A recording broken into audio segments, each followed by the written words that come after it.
Hey everyone, Cosmic Mango here, your favorite mango from outer space. I hope you're all having a fantastic day.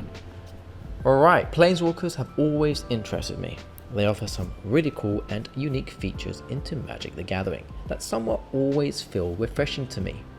Many of these Planeswalkers can actually be bought on a budget. Some are very good, and of course some are very bad. Well, I'm here today to share with you 5 powerful Planeswalkers that you can buy on a complete budget. And who knows, you might have the perfect deck to fit one of these beautiful Planeswalkers into, nice and snug. So, without further ado, sit back, relax, and enjoy the show. Number 1, Ashiok, Dream Render.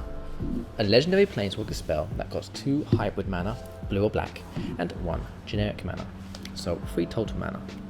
Ashiok enters the battlefield with 5 loyalty counters and says the following: spells and abilities your opponents control can't cause their controller to search their library. For -1, target player mills 4 cards, then exile each opponent's graveyard. Ashiok's static ability states that our opponents can't pretty much search their libraries at all. Well, if they use spells and abilities, they definitely can't.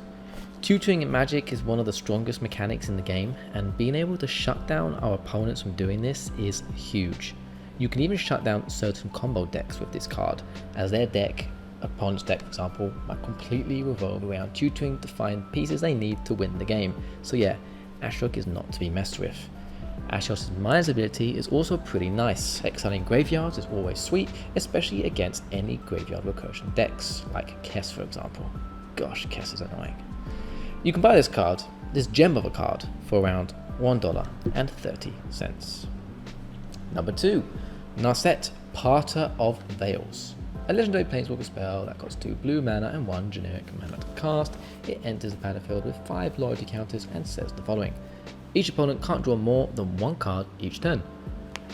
For -2, look at the top 4 cards of your library. You may reveal a non-creature, non-land card from among them and put them into your hand.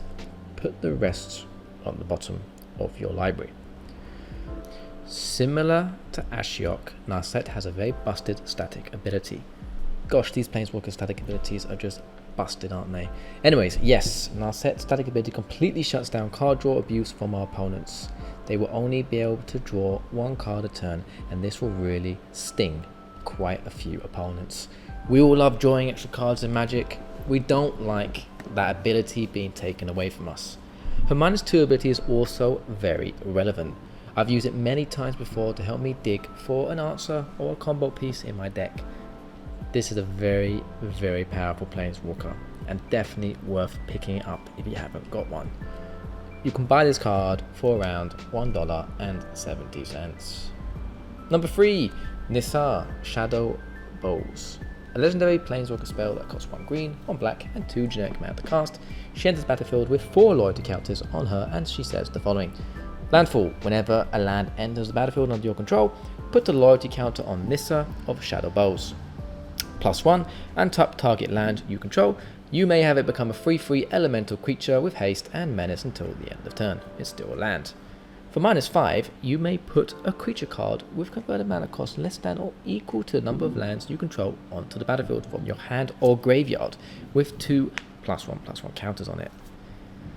Nissa the Shadow Boughs is such a fun Planeswalker to play. She also looks pretty badass. She has some very good options for us, and as soon as she enters the battlefield, she can pretty much hit her maximum ability, the -5 ability, very fast.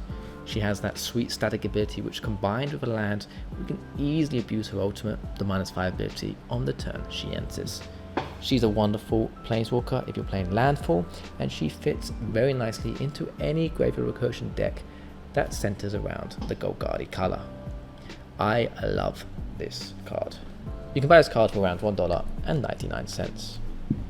Number 4, the Wanderer, a legendary Planeswalker spell that costs 1 white and 3 generic mana to cast.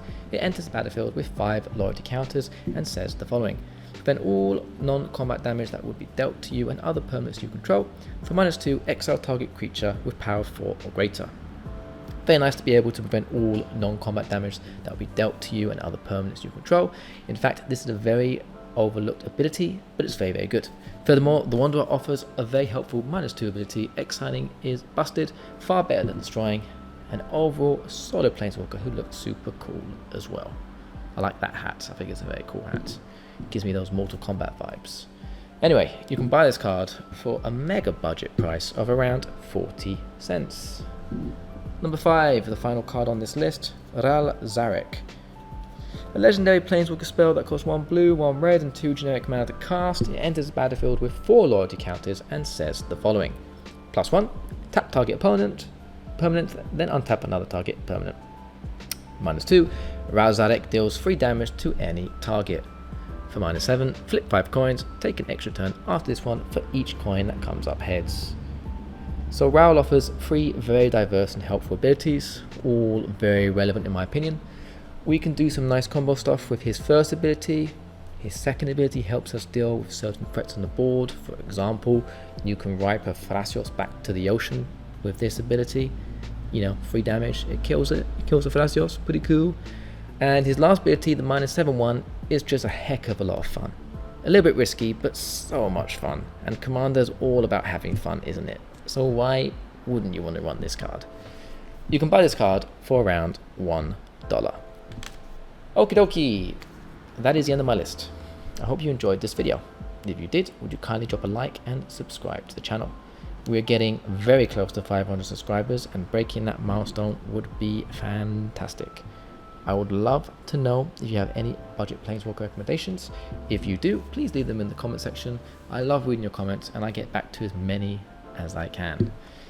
Thanks so much for watching everyone, and as always, take care and goodbye.